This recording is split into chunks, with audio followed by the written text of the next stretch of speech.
Dreadful love அப்படிங்கிற இந்த சீரீஸோட episode 5ல என்ன நடந்துச்சு அப்படிங்கிறத பத்தி தான் பார்க்க போறோம். வீடியோக்குள்ள போறதுக்கு முன்னாடி நம்ம சேனலை சப்ஸ்கிரைப் பண்ணாதவங்க சப்ஸ்கிரைப் பண்ணிக்கங்க. அப்படியே மறக்காம பக்கத்துல உள்ள பெல் ஐக்கானையும் கிளிக் பண்ணிக்கங்க. ஃபர்ஸ்ட் எடுத்த உடனே நம்ம ஹீரோயினை தான் காட்டுறாங்க. அவங்க நம்ம ஹீரோவோட பெட்டுக்கு அடியில ஒளிஞ்சிட்டு இருக்கு. ஆளும் தூங்க ஆரம்பிச்சிட்ட மாதிரி தெரியுது. அவங்களும் நைஸா அங்கிருந்து வெளியே வராங்க. ஆனா நம்ம ஹீரோ டக்குன்னு அவங்கள அப்படியே பிடிச்சிடுறாரு. இங்க என்ன பண்றேன்னு கேட்க நம்ம ஹீரோயினும் அது எனக்கு பசிச்சுதா அதான் சாப்பிடலான்னு வந்தேன். இதை பார்த்த கிச்சன் மாதிரியா இருக்கு. நான் உங்க மேன்ஷனுக்கு புதுசுல ஃப்ரெண்ட்ஸ் அதான் வழிமாறி வந்துட்டேன். அவங்க எப்படியோ சமாளிச்சுட்டு அங்கிருந்து எஸ்கேப் ஆக நம்மளும் லைட்டா ஸ்மைல் பண்ணிட்டு அப்படியே அங்கிருந்து ஒரு பாக்ஸை ஓபன் பண்றாரு. அதுக்குள்ளதான் நம்ம ஹீரோயின் தேடிட்டு இருக்கிற அந்த டிராகனும் இருக்கு. ஆள் அப்படியே அதை பார்த்துட்டு இருக்க. இப்ப அப்படியே அடுத்த நாள் ஆகுது. நம்ம ஹீரோயினும் சமைய ரெடி ஆயிட்டு அப்படியே நம்ம ஹீரோ பார்க்க வராங்க. ஆளும் அவங்களுக்காக தான் காத்துட்டு இருக்காரு. அவங்க ஏதோ ஒண்ணு நறுக்கு முறுக்குன்னு கடிச்சிட்டு இருக்கு. நம்மளும் அது என்னன்னு சொல்லி பாக்குறாரு. ஃப்ரெண்ட்ஸ், இது பாம்பு ஸ்டிக், நீங்க இதெல்லாம் சாப்பிடக்கூடாது. ஆனா நம்ம ஹீரோயின் இது செமையா இருக்கும், ட்ரை பண்ணுங்கன்னு சொல்றாங்க. நம்மளும் சாப்பிடுற மாதிரி போயிட்டு இந்தா நீயே முழுங்கன்னு சொல்லிட்டு அப்படியே அவங்களை கூட்டிட்டு அங்கிருந்து கிளம்ப டோரை ஓபன் பண்ண அவங்களுக்கு பயங்கரமான ஷாக் காத்துட்டு இருக்கு. ஜஸ்டிஸ் மினிஸ்டரும் கொஞ்சம் ராயல் கார்ட்ஸும் அங்க அப்படியே நின்றுட்டு இருக்கானுங்க. நம்மளும் என்ன விஷயம்னு கேட்க ஃப்ரெண்ட்ஸ் சென் மர்டர் கேஸ்ல எங்களுக்கு ஒரு க்ளூ கிடைச்சிருக்கு. அதான் பிரின்சஸ விசாரிக்கிறதுக்காக நம்மளும் நான் எவிடன்ஸை பார்க்கலாமான்னு கேட்கிறாரு. மன்னிச்சிடுங்க ஃப்ரெண்ட்ஸ், அது ரொம்ப கான்ஃபிடென்ஷியல். ஆல் கிங் கொடுத்த அரெஸ்ட் வாரண்ட் அவர்கிட்ட காட்ட நம்ம ஹீரோவும் அதை அப்படியே பார்க்கிறாரு. இந்த சாதாரண வாரண்ட் வச்சுட்டு சீக்கிரம் அரெஸ்ட் பண்ணலாம்னு நினைச்சீங்களான்னு ஆள் கேட்க ஜஸ்டிஸ் மினிஸ்டரும் என்ன மன்னிச்சிடுங்க ஃப்ரெண்ட்ஸ், ஆனா நாங்க இதை பண்ணிதான் ஆகணும். டக்குன்னு காட்ஸும் அவங்கள பிடிக்க ரெடி ஆகுறானுங்க. இந்த பக்கம் நம்ம ஹீரோவோட கேங்கும் ஃபைட்டுக்கு ரெடி ஆக அது எல்லாத்தையும் வேடிக்கை பார்த்துட்டு இருந்த நம்ம ஹீரோயின் ஃப்ரெண்ட்ஸ் நான் போறேன். நான் இப்ப போலனா கிங்கோட ஆர்டர் மீறின மாதிரி ஆயிடும். அதுவும் இல்லாம என் மேல தப்பு இல்லாதப்ப நான் இதுக்காக பயப்படணும்னு சொல்லிட்டு அவங்க அப்படியே அங்கிருந்து கிளம்ப. இந்த பக்கம் உடனே நம்ம குயினுக்கும் செகண்ட் பிரின்ஸுக்கும் தகவல் வந்துருது. நம்ம விரிச்ச வழியில சீக்கிங் சிக்கிட்டா இவ கதையை முடிச்சதுக்கு அப்புறம் எப்படியாவது சிஇஓ நம்ம தீர்த்து கட்டிடலாம். குயினும் ராயல் அட்வைசரோட சப்போர்ட்டை வச்சுட்டு தானே கிங்கும் ஃபோர்த் பிரின்ஸும் நம்ம தலைமலை ஏறி உட்கார்ந்துட்டு இருந்தானுங்க. இதுக்கப்புறம் அவர் அவங்களுக்கு எப்படி சப்போர்ட் பண்றாருன்னு பாப்போம்னு சொல்லிட்டு அப்படியே அங்கிருந்து கிளம்ப. இந்த பக்கம் நம்ம ஹீரோவும் ஸ்ட்ரைட்டா பேலஸ்க்கு தான் வராரு. கிங்கும் கேஸ் சம்பந்தப்பட்ட டீடைல்ஸ் எல்லாத்தையும் அப்படியே அவரு மூஞ்சிலேயே தூக்கி வீச நம்மளும் அது எல்லாத்தையும் செக் பண்ணி பாக்குறாரு. நம்ம நாட்டோட அடையாளமே நீதான். ஆனா உனக்கான ஒய்ஃபை செலக்ட் பண்றதுக்கு முன்னாடி நீ அதை பத்தி கொஞ்சமாவது யோசிச்சியா? சீலிங்ல இருந்து பேச்சுவார்த்தை நடத்த அவங்க ஆளுங்க வர நம்ம இடத்துக்கு வர போறாங்க. இந்த நேரத்துல இந்த விஷயம் மட்டும் உங்களுக்கு தெரிஞ்சிச்சுன்னா அவங்க நம்மளை பத்தி என்ன நினைப்பாங்க? சரி சொல்லுங்க, இப்ப என்ன பண்ணலாம்னு ஆள் கேட்க அவளை கல்யாணம் பண்ணிக்கிற எண்ணத்தை கை விட்டுரு. ஆனா நம்ம ஹீரோ கேஸ் தான் கோர்ட்டுக்கு வந்துருச்சுல, ஒருவேளை அவ குற்றவாளின்னு நிரூபணம் ஆனவனா நான் என் மனசை மாத்திக்கிறேன். அப்படி இல்லைன்னா அதுக்கு வாய்ப்பே இல்லை. ஆள் அந்த ஃபைலை திரும்ப கொடுத்துட்டு அப்படி அங்கிருந்து கிளம்ப அவரோட அசிஸ்டன்ட் கிட்ட அன்னைக்கு நம்ம போட்டுல அந்த 2 பேரோட பாடியும் தோண்டி வெளியே எடுத்துரு. அந்த விஷயம் ஆபீசியல்ஸ்க்கு தெரியற மாதிரி பாத்துக்கோன்னு ஆள் சொல்ல. இப்ப அப்படியே செல்லுல இருக்கிற நம்ம ஹீரோயினை தான் காட்டுறாங்க. அவங்க அப்படியே சோகமா உட்காந்துட்டு இருக்கு. திடீர்னு இப்ப அந்த பக்கமா யாரோ வர மாதிரி இருக்கு. அவங்களும் யாரான்னு சொல்லி லைட்டா பதற ஆரம்பிக்க பின்னாடி பார்த்தா அந்த மாஸ்க் உட்காந்துட்டு இருக்கான். சில்வர் மாஸ்க், நீ எப்படி உள்ள வந்த? பரவாயில்லையே, என்ன நீ ஒண்ணுமோ ஞாபகம் வச்சிருக்க போல. அவங்களும் உன்னை எப்படி மறக்குதுன்னு சொல்லி அப்படியே பேசிட்டு ஒரு பக்கத்துல வந்து முதல் நீ யாருன்னு பாக்குறேன்னு சொல்லி டக்குன்னு மாஸ்க் தட்டி விட ட்ரை பண்ண. அவங்க 2 பேருக்கும் அங்க ஒரு குட்டி ஃபைட்டே நடக்குது. மாஸ்க் அவங்கள லாக் பண்ணி வெளில தள்ளிடுறாங்க. நம்ம ஹீரோயினும் டக்குன்னு அப்படியே அவரு கழுத்தை கடிச்சிடுறாங்க. அடி பாவி என்ன பண்ணுன்னு சொல்லிட்டு ஆளும் அப்படியே எந்திரிக்க. உன்ன மாதிரி ஒருத்தனுக்கு இதெல்லாம் ரொம்பவே கம்மின்னு அவங்க சொல்றாங்க. அன்னைக்கு தப்பிக்க ட்ரை பண்ண அந்த 2 பேரோட பாடிஸையும் நான் தூண்டி வெளியே எடுத்துட்டேன். இது உனக்கான ஒரு சின்ன கிஃப்ட்னு சொல்லிட்டு ஆளும் வந்த மாதிரியே டக்குன்னு அப்படியே அங்கிருந்து கிளம்ப. நம்ம ஹீரோயினும் யாருவன் இதுக்காக இதெல்லாம் பண்ணிட்டு இருக்கான்னு சொல்லி அப்படியே முழிச்சிட்டு இருக்காங்க. கொஞ்ச நேரத்திலேயே அவங்க மெய்டும் இப்ப அப்படியே அங்க வரேன். அவங்களும் நீ எனக்காக ஒரு ஹெல்ப் பண்ணுன்னு சொல்லிட்டு அப்படியே அவங்க காது கிட்ட போய் ஏதோ சொல்றாங்க. நம்ம மெய்டும் கண்டிப்பா பிரின்சஸ் சரின்னு சொல்லிட்டு அவங்க அப்படியே அங்கிருந்து கிளம்ப போக ஒரு நிமிஷம் பிரின்ஸ் என்ன பண்ணிட்டு இருக்கான்னு உனக்கு தெரியுமா? நீங்க அரெஸ்ட் ஆன உடனே அவரு நேரா பேலஸ்க்கு தான் போனாரு. கிங்குக்கும் அவருக்கும் பெரிய வாக்குவாதமே நடந்திருக்கு. அவர் இது வரைக்கும் யாருக்காகவுமே இது மாதிரிலாம் சண்டை போட்டது இல்ல. அவருக்கு உங்க மேல உண்மையான லவ்னு அவங்க அப்படியே சொல்லிட்டு இருக்க. நம்ம ஹீரோயின் போதும் போதும் சரி நீ கிளம்புன்னு சொல்லிடுறாங்க. இப்ப அப்படியே நம்ம ஹீரோ ஆள் தான் அந்த சில்வர் மாஸ்க் போல அவர் அப்படியே அவரு கழுத்தை பார்த்துட்டு இருக்காரு. யாரான்னு சொல்லிட்டு ஆள் லைட்டா ஸ்மைல் பண்ண அவரோட அசிஸ்டன்ட் இப்ப அங்க வராரு. பிரின்ஸ் சென் மர்டர் கேஸ் கிங்கே ஸ்ட்ரைட்டா இன்வெஸ்டிகேட் பண்ண போறாராம். ஆள் லைட்டா யோசிச்சுட்டு என்னை இன்வைட் பண்ணிருக்காரான்னு கேட்க இல்ல பிரின்ஸ் அவங்க உங்களை அவாய்ட் பண்ண நினைக்கிறாங்க.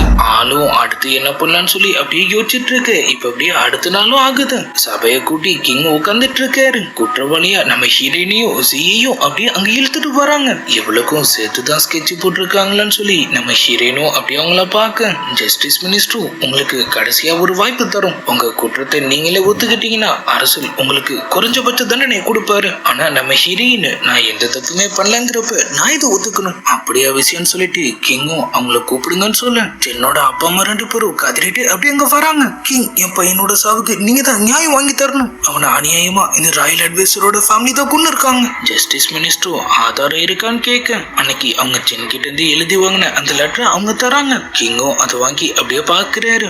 ஜஸ்டிஸ் மினிஸ்டரும் சீதான் சென்னை வச்சு சீக்கிங்கோட பேரை கெடுக்க பார்த்திருக்காங்க. இந்த அவமானத்தை தாங்கிக்க முடியாத சீக்கிங் சென்னை கொண்டு இருக்காங்க. கிங்கும் இதை பண்ணது நீங்க தானான்னு கேட்க, ஃபர்ஸ்ட் நான் இதை பண்ணவே இல்லை கிங். அவர் இறந்த அன்னைக்கு நான் என் ஃபேமிலி விஷயத்தை பத்தி என் அம்மா கிட்ட டிஸ்கஸ் பண்ணிட்டு இருந்தேன். அவங்களும் ஆமா கிங் அவங்க இருந்ததுக்கு எங்க மேட்ஸ் மொத்த பேரும் சாட்சின்னு சொல்றாங்க. இப்ப அப்படியே நம்ம கிங்கும் நம்ம ஹீரோயின் கிட்ட நீ என்ன சொல்ல போறான்னு கேட்க, அவங்களும் இந்த கொலையை நான் பண்றதுக்கு எனக்கு மோட்டிவ் இருக்குன்னு மட்டும்தான் அவங்க சொல்லியிருக்காங்க. மத்தபடி எந்த அடிப்படை ஆதாரமும் அவங்க கிட்ட இல்லைன்னு சொல்றாங்க. ஜஸ்டிஸ் மினிஸ்டரும் இதை நீ பண்ணலங்கிறதுக்கு உன்கிட்ட ஆதாரம் இருக்கான்னு கேட்க, என்ன இவன் லூசு மாதிரி பேசிட்டு இருக்கானே நம்ம ஹீரோயினும் அப்படியே மைண்ட் வைஸ்லயே யோசிச்சுட்டு ஆதாரம் இருக்கு என்னோட பாடியை திரும்ப போஸ்ட்மார்ட்டம் பண்ணணும்னு சொல்றாங்க. ஜஸ்டிஸ் மினிஸ்டர் ஏற்கனவே நாங்க அதெல்லாம் பண்ணியாச்சுன்னு சொல்ல, இறந்த நேரத்தை மட்டும் கண்டுபிடிக்காம கொலையாளி பயன்படுத்தின ஆயுதத்திலிருந்து அவன் என்ன மாதிரியான ஸ்கில் யூஸ் பண்ணாங்கிற வரைக்கும் எல்லாத்தையும் கண்டுபிடிக்கக்கூடிய ஒரு திறமையான ஒரு ஆபீசர் இங்க இருக்காருன்னு அவங்க சொல்ல, யாருன்னு அவங்க கேக்குறாங்க. சிஹி அவரு உண்மையிலேயே ஒரு வேற லெவல் ஆபீசர் தான், பல கேஸ்களை சால்வ் பண்ணிருப்பாரு. ஆனா ஆள் இப்ப எதுவுமே வேணான்னு சொல்லி தனிமையில வாழ்ந்துட்டு இருக்கு. நம்ம ஹீரோயின் நேத்து அவங்க மேட் கிட்ட அவரை தான் இந்த பிரச்சனையை சால்வ் பண்ண கூட்டிட்டு வர சொல்லி இருந்திருப்பாங்க. ஆனா அவரு ரொம்ப காலமா செலிசன்ல தான் இருக்காரு. நம்ம கூப்பிட்டா அவரு வருவாராம். 4th பிரின்ஸோட பேரை யூஸ் பண்ண அவரு கண்டிப்பா வருவாருன்னு அவங்க சொல்ல, நம்ம செகண்ட் பிரின்ஸுக்கும் இப்ப லைட்டா டர்ராக ஆரம்பிக்குது. கிங்கும் சரி வர சொல்லுங்கன்னு சொல்ல, ஆளும் நேரா வந்து அவருக்கு ஒரு வணக்கத்தை போட்டுட்டு அப்படியே போய் என்னோட பாடியை செக் பண்றாரு. கிங் காயத்தோட ஆழத்தை பார்க்கும்போது கொலைகார மார்ஷல் ஆர்ட்ல ரொம்பவே பெஸ்டான ஒரு ஆளா இருக்கணும். நம்ம ஹீரோயின் எனக்கு மார்ஷல் ஆர்ட்டே தெரியாதுன்னு சொல்றாங்க. அப்புறம் ஆள் ஒரு 7 அடி இருந்திருக்கலாம். கண்டிப்பா இதை பண்ணவா ஒரு பையனா தான் இருக்க முடியும். அவன் யூஸ் பண்ண வெப்பன்னு எல்லா விஷயத்தையும் அவரு சொல்ல ஆரம்பிக்க, ஜஸ்டிஸ் மினிஸ்டர் அப்பயும் நீங்க சொல்றதெல்லாம் சரிதான், ஆனா பிரின்சஸ் இதை பண்ணலன்னு இப்பயும் நீங்க நிரூபிக்கலையே. ஆள் திரும்ப நேற்று ஒரு வில்லேஜ் கிட்ட இருந்து பொதுமக்கள் 2 பாடிஸை கண்டுபிடிச்சிருக்காங்கன்னு சொல்றாரு. கிங் அவங்க கையில இருந்த வெப்பன்ஸ் இந்த கொலையோட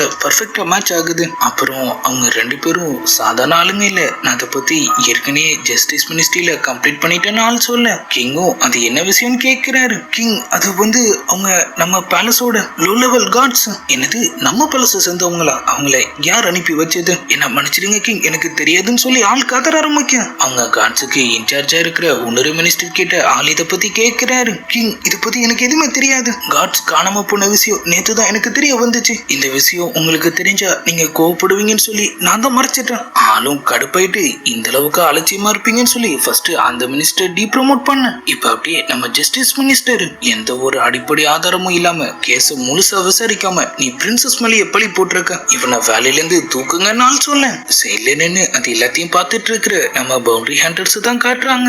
சிங்கர் இவ பயங்கரமான ஆளா இருப்ப போலயே, நம்ம எதிரியோட பலத்தை தெரிஞ்சுக்கிட்டாதான் நம்மளால அவளை சரியா டீல் பண்ண முடியும், சீக்கிரமாவே அவளை தூக்கிடலாங்கிற மாதிரி ஆள் சொல்ல, கிங்கும் இப்ப அப்படியே சிரிப்பு போட்டுட்டு நம்ம ஹீரோயின் எந்த தப்பும் பண்ணலங்கிறத ஒத்துக்கிறாரு. அவங்களும் கிங் ஆனா அந்த லெட்டர்ல சிஎம்ல பழி போட பார்த்தது தெளிவா இருக்கு, அவளை என்ன பண்ண போறீங்கன்னு அவங்க கேட்க, இந்த பக்கம் நம்ம ராயல் அட்வைசரும் அவர் ஒய்ஃபும் என் பொண்ணு இந்த மாதிரி பண்ணக்கூடிய ஆளே இல்லைன்னு சொல்லி கதறிட்டு இருக்காங்க. எம்பரரும் சென்னை கொலை பண்ணிருக்காங்கிறப்ப இந்த லெட்டரை கூட அவங்க கட்டாயப்படுத்தி எழுதி வாங்கியிருக்கலாம். சாலிடான எவிடன்ஸ் கிடைக்கட்டும், நான் இந்த கேஸை கண்டிப்பா ரீஓபன் பண்றேன்னு ஆள் சொல்ல, நம்ம ஹீரோயினும் அவருக்கு டைம்ஸ் வராங்க. ஆளும் அப்படியே சிரிப்போட 4th பிரின்ஸ் வெளியே போயிருக்கதா நான் கேள்விப்பட்டேன். அவரு திரும்ப சிட்டிக்கு வந்த உடனே நீ கண்டிப்பா பேலஸ்க்கு வரணும், நான் வெயிட் பண்ணிட்டு இருப்பேன்னு சொல்லிட்டு அவர் அப்படியே அங்கிருந்து கிளம்ப, அவங்களும் அப்படியே செயலு பாக்குறாங்க. அங்க நம்ம மாஸ்க் நின்னுட்டு அப்படியே கிளம்புறான். ஹீரோயினும் அவரை ஃபாலோ பண்ணிட்டு பின்னாடியே போக, ஆளும் ஒரு கட்டத்துல ஓட ஆரம்பிச்சிடுறாரு. அவங்களும் அவர் அப்படியே துரத்த ஆரம்பிச்சிடுறாங்க. சிட்டியை சுத்தி 2 பேரும் ஓடி பிடிச்சு விளையாண்டுட்டு இருக்கு. ஒரு கட்டத்துல நம்மளும் நிக்கிறாரு. நம்ம ஹீரோயின் நீ யாருன்னு கேக்குறாங்க. நான் யாருன்னு தெரிஞ்சுக்கணும்னா அதுக்கு மொதல் நீ என்ன பிடிக்கணும்னு சொல்லிட்டு ஆள் திரும்ப ஓட ஆரம்பிக்க, நம்ம ஹீரோயினும் அவரை விட்டுட்டு விரட்டுன்னு விரட்டுறாங்க. என்ன வித்த காமிச்சு வேலைக்கு ஆகல. அவர் அப்படியே ஒரு பெரிய கேட் மேல போய் நின்னுறாரு. அடுத்த வாட்டி பார்க்கலாம் பிரின்சஸ் சொல்லிட்டு ஆளுங்க எஸ்கேப் ஆக கட் பண்ணா நம்ம ஹீரோவோட மேன்ஷன். நம்ம ஹீரோயினுக்கு வரவேற்பெல்லாம் பலமா இருக்கு. பிரின்சஸ் இந்த கேஸ் விஷயம் சிட்டி ஃபுல்லா பரவிடுச்சு, எல்லா இடத்துலயும் உங்களை பத்தி தான் பேசிட்டு இருக்காங்கன்னு அவங்க ரொம்ப ரொம்ப ஹாப்பியா சொல்லிட்டு இருக்கேன். நம்ம ஹீரோவும் இப்ப அப்படியே அங்க வராரு. நான் உங்களை கோர்ட்ல பாக்கலேன்னு நம்ம ஹீரோயின் சொல்ல, நம்மளும் எனக்கு ஒரு முக்கியமான வேலை வந்துடுச்சு, ஆனா அங்க என்ன நடந்துச்சுங்கிறத நான் கேட்டுட்டு தான் இருங்க, வாழ்த்துக்கள். அவங்களும் மைண்ட் வாய்ஸ்லயே என்னமோ என்ன கைவிட மாட்டேன், என் கூடயே இருப்பான்னு சொன்னான். எல்லாம் வாய் வார்த்தை தான் போலங்கிற மாதிரி யோசிக்க ஆளோட ட்ரெஸ்ஸிங்கே மாறி இருக்குது. அவங்க இப்பதான் நோட் பண்றாங்க. என்னாச்சு பிரின்ஸ், நீங்க நார்மலா காலர் வச்ச ட்ரெஸ் எல்லாம் போட மாட்டீங்களே? நம்மளும் அது ரொம்ப குளிரா இருக்கு அப்படின்னு சொல்லி அப்படியே சமாளிக்கிறாரு. அது மட்டும் இல்லாம நம்ம ஹீரோயினுக்கும் காலர் வச்ச மாதிரி சில ட்ரெஸ் எல்லாம் எடுத்து கொடுக்க சொல்லி அவரு மைட் கிட்ட சொல்ல, அவங்களும் நம்ம ஹீரோயின் வேணாவன்னு சொல்ல அவங்களை கூட்டிட்டு அப்படியே அங்கிருந்து கிளம்புறாங்க. அப்படியே அவங்க 2 பேரும் ஊரை சுத்திட்டு இருக்காங்க. அப்ப பார்த்தா திடீர்னு ஒரு பயங்கரமான சத்தம். என்னன்னு பார்த்தா ஒரு லேடி ஒரு பொண்ணை போட்டு அடின்னு அடிச்சிட்டு இருக்காங்க. நம்ம ஹீரோயினுக்கு மனசே கேட்கல. அவங்க மெய்டு எவ்வளவு சொல்லியும் கேட்காம அங்க போய் என்ன பிரச்சனைன்னு கேட்க, என் பண்ண இவ திருடிட்டு வந்துட்டான், அவ உயிரை விட உங்க பண்ணு தான் முக்கியமான அவங்க கேட்க, அப்ப காசு நீ தருவியா அவங்க கேக்குறாங்க. நம்ம ஹீரோயினும் அவங்க கேட்டதை விட 10 மடங்கு காசு அவங்க மூஞ்சில விட்டு எறிஞ்சிட்டேன். அந்த பொண்ணுகிட்டையும் உனக்கு எதுவும் ஆகலங்கிற மாதிரி கேக்குறாங்க. ஆனா அவங்க எதுவுமே சொல்லாம அவங்க எல்லாரும் பசியில் இருப்பாங்கன்னு சொல்லிட்டு அப்படியே அங்கிருந்து கிளம்ப நம்ம ஜீக்குங்க அவங்க மைட் கிட்ட சொல்லி அவளை உடனே ஃபாலோ பண்ணு. அப்படியே கட் பண்ணா நம்ம ஹீரோயினோட கேரேஜ் ஒரு இடத்துக்கு வருது. அவங்க மைட் அங்க வெயிட் பண்ணிட்டு இருக்காங்க. பிரின்சஸ் இங்கதான் சொல்லிட்டு அவங்கள அப்படியே உள்ள கூட்டிட்டு போக அடுத்த உடனே ஒரு பாலடைஞ்ச வீடு தான் காட்டுறாங்க. ரொம்பவே உடம்பு சரியில்லாம சில சின்ன பசங்களாம் அங்க இருக்கு. பண்ண ஆட்டிய போட்டு வந்து அந்த பொண்ணும் அதை அப்படியே அவங்க எல்லாருக்கும் கொடுத்துட்டு இருக்காங்க. நம்ம ஹீரோயினும் உள்ள வர அவங்க எல்லாரும் ஃபர்ஸ்ட் அவங்கள பார்த்து பயப்படுறாங்க. ஆனா நம்ம ஜீக்குங்க நான் உங்களை எதுவும் பண்ண மாட்டேன். அப்படியே அந்த பொண்ணை கூப்பிட்டு நீதான் இவங்க எல்லாரையும் பாத்துக்கிறியா? ஒரு 2-3 நாள் முன்னாடி இவங்க எல்லாருக்கும் உடம்பு சரியில்லாம போச்சு, அதான் நான் தான் இவங்களை பாத்துட்டு இருக்கேன். நீ இவங்களை பாத்துக்கிறதுலாம் நல்ல விஷயம்தான், ஆனா அதுக்காக திருடலாம் கூடாது. அவங்க மெயின் கிட்ட சொல்லி ஒரு டாக்டரை கூட்டிட்டு வந்து அவங்க எல்லாருக்கும் ட்ரீட்மெண்ட் பார்க்க சொல்றாங்க. அப்புறம் இவங்க எல்லாருக்கும் சாப்பாடு கொண்டு வா. அந்த பொண்ணும் டக்குன்னு நம்ம ஹீரோயின் காலில் விழுந்து நீங்க தான் எங்களோட கடவுள்னு சொல்லிட்டேன், நான் இன்னையில இருந்து உங்க அடிமன்லாம் சொல்லிட்டு இருக்கேன். நம்ம ஹீரோயினும் அதெல்லாம் ஒண்ணும் இல்ல, நீ ஒழுங்கா வேலை பார்த்தாலே போதும்னு சொல்றாங்க. அந்த பவுண்டரி ஹண்ட்ரட்ஸ் அங்கேயே வந்து அவங்களை அப்படியே ஃபாலோ பண்ணிட்டு இருக்கிற மாதிரி காட்டுறாங்க. அப்படியே கட் பண்ணா நம்ம ஹீரோ டாக்டர் கு அவசர அவசரமா வந்து அவரை பாக்குறாரு. ஃப்ரெண்ட்ஸ் இதுதான் அந்த ஐலாண்டர்ஸ் யூஸ் பண்ற சீலம், நான்சோ ஆளுங்க மூலியமா தான் நமக்கு இது கிடைச்சிருக்கு. உங்க ட்ராகர்ல கூட இதே சிம்பிள் தான் இருக்குங்கிற மாதிரி ஆள் சொல்லு. இதுக்கு முன்னாடி யாராவது அந்த சிம்பிளை பார்த்திருக்காங்களா, ஐடென்டிஃபை பண்ணிருக்காருன்னு ஆள் கேட்கிறாரு. நம்ம ஹீரோவும் நம்ம ஹீரோயின் அவரை ட்ராகர்லயே கண்ணா இருந்ததெல்லாம் அப்படியே நினைச்சு பாக்குறாரு. ஆனா அவங்க கிட்ட சொல்லு, என் அம்மா இதை என்கிட்ட கொடுத்ததுல இருந்து இதை நான் ரொம்பவே பாதுகாப்பா வச்சிட்டு இருக்கேன், நீங்க இதை பத்தி கவலைப்பட வேணான்னு சொல்ல. அப்படியே கட் பண்ணா நம்ம ஹீரோயினும் இப்ப அவங்க மேன்ஷனுக்கு வராங்க. பிரின்சஸ் ஒரு வழியா வந்துட்டீங்களா? பிரின்ஸ் உங்களுக்காக ரொம்ப நேரமா உள்ள வெயிட் பண்ணிட்டு இருக்காரு. திரும்ப அவனுக்கு என்னவான்னு சொல்லிட்டு அவங்க மைட் கிட்ட சொல்லி இவ்வளவு ரெடி பண்ணுங்கன்னு சொல்லிட்டு அவங்களும் அப்படியே உள்ள போறாங்க. நம்மால் அவங்க கூட சேர்ந்து சாப்பிடலான்னு வந்திருப்பாரு போல. ஆளும் பொறுமை இழந்து எல்லா டிஷையும் காலி பண்ணிட்டு இருக்கேன். இவ்வளவு நேரம் ஊர் சுத்திருக்கீங்கன்னா அப்ப கண்டிப்பா நீ சாப்பிட்டு இருப்பேன். சரி இது எல்லாத்தையும் கொண்டு போங்க. நம்ம ஹீரோயின் இல்ல வைங்க நான் சாப்பிடணும்னு சொல்லி கதற அந்த டேபிள் அப்படியே அங்கிருந்து தூக்கிட்டு போக நம்ம ஹீரோவும் அப்படியே அங்கிருந்து கிளம்பிட்டுறாரு. நடத்து, எனக்கு யாரும் சமைச்சு தர தேவையில்லை, எனக்கு வேணுங்கிறத நானே பண்ணிப்பேங்கிற மாதிரி அவங்க சொல்ல அடுத்த சீன்லயே அவங்க அப்படியே ஏதோ ஒரு புது டிஷ் ரெடி பண்ணிட்டு இருக்காங்க. அந்த புது பொண்ணையும் நம்ம சீஃப் மேட் ரெடி பண்ணி அங்க கூட்டிட்டு வரேன். பிரின்சஸ் சொல்லுங்க நான் உங்களுக்கு என்ன ஹெல்ப் பண்ணட்டும்? அதெல்லாம் எது வேணாம், உட்காந்து சாப்பிடுன்னு அவங்க சொல்ல அப்படியே அவங்க எல்லாரும் சேர்ந்து அவங்க செஞ்ச அந்த புது டிஷ் அடிச்சு நவுத்த ஆரம்பிச்சிடுறாங்க. அப்பன்னு பார்த்து நம்ம ஹீரோவும் அந்த பக்கமா வரேன். என்னடா ஒரே சத்தமா இருக்குன்னு சொல்லி ஆளும் அப்படியே எட்டி பாக்குறாரு. பார்த்தா நம்ம ஹீரோயினும் அவங்க மெய்டும் ஏதோ ஒரு புது டிஷ் செஞ்சு அதை பிரிச்சு மேஞ்சிட்டு இருக்காங்க. அவரும் லைட்டா சிரிப்பை போட்டுட்டு எனக்கும் அதை ரெடி பண்ணுங்கன்னு சொல்லிட்டு அப்படியே அங்கிருந்து கிளம்ப. இப்ப அப்படியே அடுத்த நாள் ஆகுது. நம்ம ஹீரோயினோட மெய்டு திரும்பவும் ஒரு புது ட்ரெஸ் கொண்டு வந்து அவங்க முன்னாடி நிக்கிறாங்க. இப்பதானே நான் ரெடி ஆனேன்னு அவங்க சொல்ல. ஆனா பிரின்சஸ் இன்னைக்கு நீங்க பேலஸ்க்கு போகணும், பிரின்ஸ் ஏற்கனவே உங்களுக்காக காத்துட்டு இருக்காரு. அவங்களும் போன வாட்டி போனதுக்கே நம்மள நொங்க எடுத்துட்டானுங்க, பாப்போம் இந்த வாட்டி என்ன பண்றானுங்கன்னு சொல்லிட்டு சரி வாங்க ரெடி பண்ணுங்கன்னு சொல்ல இப்ப அப்படியே பேலஸ் நம்ம ஹீரோயின் வழக்கம் போல ஹாயா அப்படியே நடந்து போயிட்டு இருக்காங்க. இவ்வளவு பெருசா கட்டி வச்சிருக்கானுங்க, இதை மெயின்டைன் பண்ண எவ்வளவுதான் காசு செலவாகுமோன்னு சொல்லிட்டு அவங்க அப்படியே யோசிச்சுட்டு போயிட்டு இருக்காங்க. உள்ள பார்த்தா நம்ம கிங் ஆள் இன்னைக்கு ஃப்ரீ தான் போல. அவர் அசிஸ்டன்ட் கூட சேர்ந்து கூலா கேம் விளையாண்டுட்டு இருக்காரு. நம்ம ஹீரோவும் ஹீரோயினும் அங்க வர 2 பேருமே அவருக்கு அப்படியே தலை வணங்குறாங்க. ஆளும் நம்மளாம் ஒரே ஃபேமிலியாக போறோம், இதெல்லாம் தேவையில்லைன்னு சொல்ல நம்ம ஹீரோயின் கிட்டையும் அன்னைக்கு அந்த கேஸ் எல்லாமே இந்த பையனோட தப்பு தான், இவன் உன்னை காப்பாத்த வருவான் தான் நான் நினைச்சேன்னு ஆள் சொல்ல நம்ம ஹீரோயினும் கிங் கண்டிப்பா தப்பு பண்ணாதவங்கள தண்டிக்க மாட்டீங்கன்னு அவருக்கு நல்லாவே தெரியும், அதனாலதான் அவர் அன்னைக்கு அங்க வரலன்னு அவங்க சொல்றாங்க. ஆளும் நம்ம ஹீரோயினை பத்தி நல்லாவே புரிஞ்சுக்கிட்டாரு போல. அவரும் அப்படியே சிரிப்பு போட்டுட்டு பையோ இந்த வாட்டியோ உன்னோட முடிவு சரிதானே நீ நிரூபிச்சிட்ட போலேன்னு சொல்ல நம்மளும் சீலிங்க சேர்ந்த தூதர்கள் வரனால திரும்பவும் தள்ளி வச்சுட்டாங்க. ஆளும் நம்ம ஹீரோயின் கிட்ட சரி நீ போய் இந்த இடத்துல நல்லா சுத்தி பாருமா, கண்டிப்பா கிங்குன்னு சொல்லிட்டு அவங்களும் அப்படியே அங்கிருந்து கிளம்ப அப்படியே ஒரு இடமா பார்த்துட்டு இருக்காங்க. அப்பதான் அவங்களுக்கு ஏதோ ஒரு வித்தியாசமான மியூசிக் சவுண்ட் கேக்குது. நம்ம ஹீரோயினும் அதை அப்படியே ஃபாலோ பண்ணிட்டு அது பின்னாடியே போக அங்க பார்த்தா யாரோ ஒருத்தர் மியூசிக் பிளே பண்ணிட்டு இருக்காரு. நம்ம செகண்ட் பிரின்ஸும் ஒரு பிரின்ஸும் உட்காந்து அதை வேடிக்கை பார்த்துட்டு இருக்கானுங்க. ஆளும் நம்ம ஹீரோயினை பார்க்க அவருக்கு டக்குன்னு அவங்களோட அம்மா தான் ஞாபகத்துக்கு போறாங்க.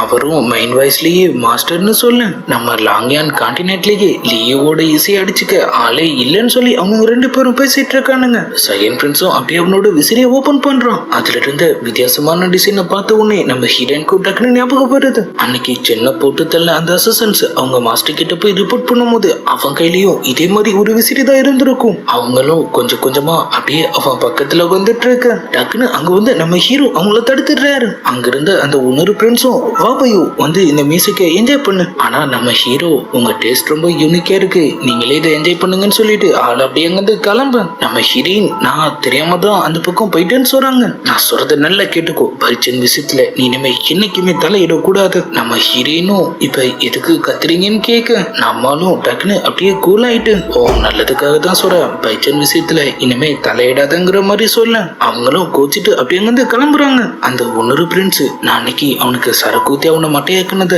அவன் ஞாபகம் வச்சுட்டு இருக்க மாட்டான்ல. செகண்ட் பிரின்ஸும் அவன் உன்னெல்லாம் ஒரு ஆளாவே பார்க்க மாட்டான்னு சொல்ல ஆனா ஃபோர்த் பிரின்ஸ் பண்ற எல்லாமே நம்ம அப்பா பண்ற மாதிரி இருக்கு, அவருக்கும் அவனை ரொம்பவே பிடிக்கும் நினைக்கிறான். நம்ம ஃபேமிலிலேயே அவனோட அம்மா தான் ரொம்பவே சாதாரண ஒரு பேக்ரவுண்ட் சேர்ந்தவங்க. நம்ம அப்பாவுக்கு அவன் மேல பாசம்லாம் இல்ல, அவர் அவனை யூஸ் பண்ணிட்டு தான் இருக்காரு. அப்படி இல்லைன்னா 14 வயசுலயே அவனை யாராவது வாருக்கு அனுப்புவாங்களாங்கிற மாதிரி ஆள் கேட்க அப்பாக்கு அவன் ஃபேவரட் இல்லைன்னா அப்ப கண்டிப்பா நீதான் அவரோட ஃபேவரட் இருக்கணும். ஆளும் அப்படியே சிரிப்பு போட்டுட்டு இருக்க நம்ம ஹீரோயினும் இப்ப திரும்ப அவங்க மேன்ஷனுக்கு வந்துடுறாங்க. நம்ம ஹீரோ போறதுக்கு முன்னாடி அடுத்து ஒரு 2-3 நாளைக்கு நான் இங்க இருக்க மாட்டேன், நீ என்ன பண்ற நம்ம கேம்புக்கு போய் ஹார்ஸ் ரைடிங் ஆர்ச்சரிலாம் நல்லா கத்துக்கோ. நம்ம ஹீரோயின் எதுக்குன்னு கேட்க கத்துக்கோ அப்புறமா சொல்றேன். ஆள் இந்த பக்கம் கிளம்ப நம்ம ஹீரோயினும் அவங்க சீஃப் மைட் கிட்ட செகண்ட் பிரின்ஸை பத்தி கேக்குறாங்க. அவரு குயினோட ஒரே பையன், அவரும் அவர் அம்மா மாதிரியே தான். நம்ம ஃபோர்த் பிரின்ஸ்னா சுத்தமா ஆகாதுன்னு சொல்லி எல்லா விஷயத்தையும் அப்படியே சொல்றாங்க. என் பிரின்சஸ் என்னாச்சுன்னு கேட்க இல்ல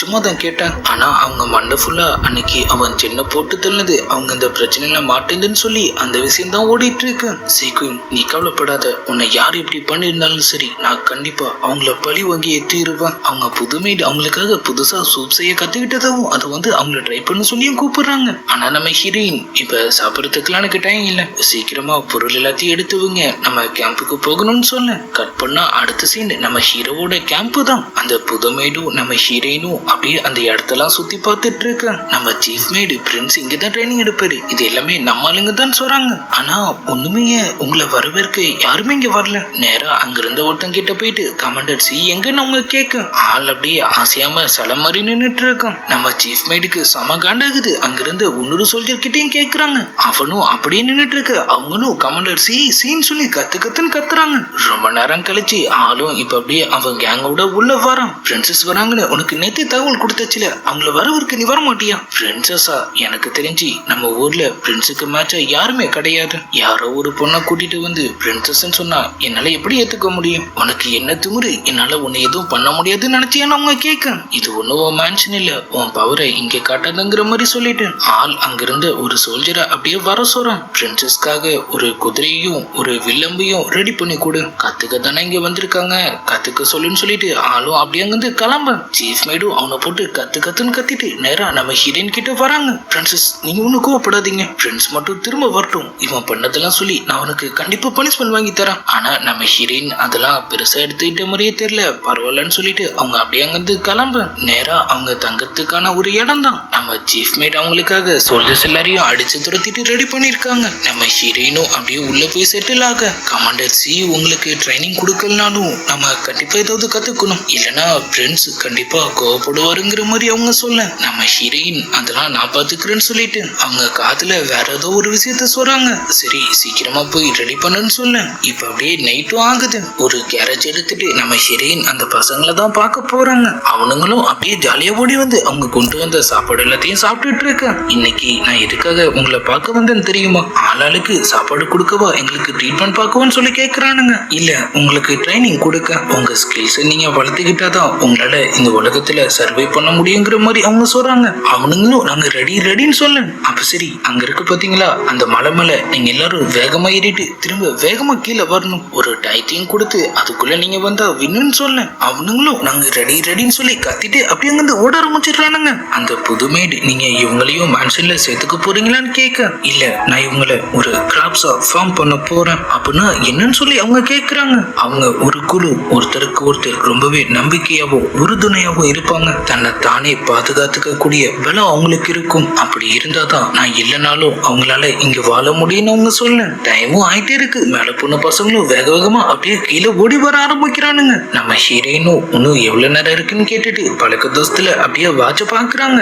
ஜான் சொல்லிட்டு அவங்க திரும்ப கையை இறக்க பசங்க எல்லாம் வந்துட்டு இருக்காங்க. அங்க உள்ளதுலயே பெரிய பையனா ஒருத்தர் இருக்கான். அவன் முன்ன நின்று அவங்க எல்லாரையும் லீட் பண்ணி கூட்டிட்டு வந்துட்டு இருக்கான். நம்ம ஹீரோயினும் அப்படியே அவங்க காலெல்லாம் பாக்குறாங்க.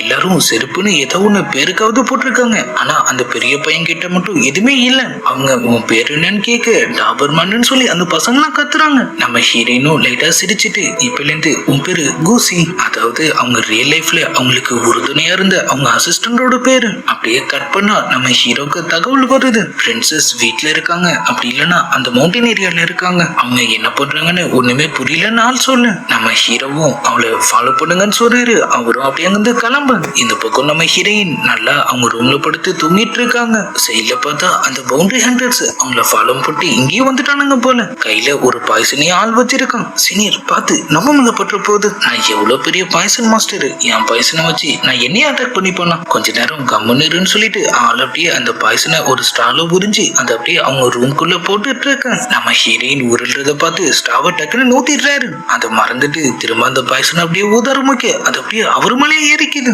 அச்சோ, ஆன்டிடோஸ் எடு. ஆன்டிடோஸா அது வீட்டுல இருக்கு. அட போங்கடான்னு சொல்லிட்டு ஆள் அப்படியே மட்டையாக. இப்ப அப்படியே அடுத்த நாள் நம்ம ஹீரோயின் கிரவுண்ட்ல தான் இருக்காங்க. நம்ம ஹீரோவும் அங்க வந்துடுறாரு. நம்ம சீஃப் மேடும் கமாண்டர் சி அவங்களுக்கு எதுவுமே கத்துத்தலன்னு சொல்லி போட்டு கொடுக்க.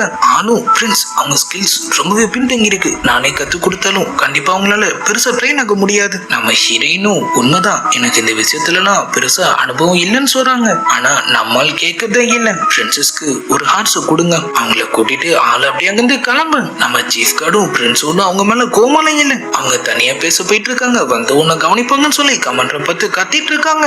அப்படியே எபிசோட் 6 முடியும்.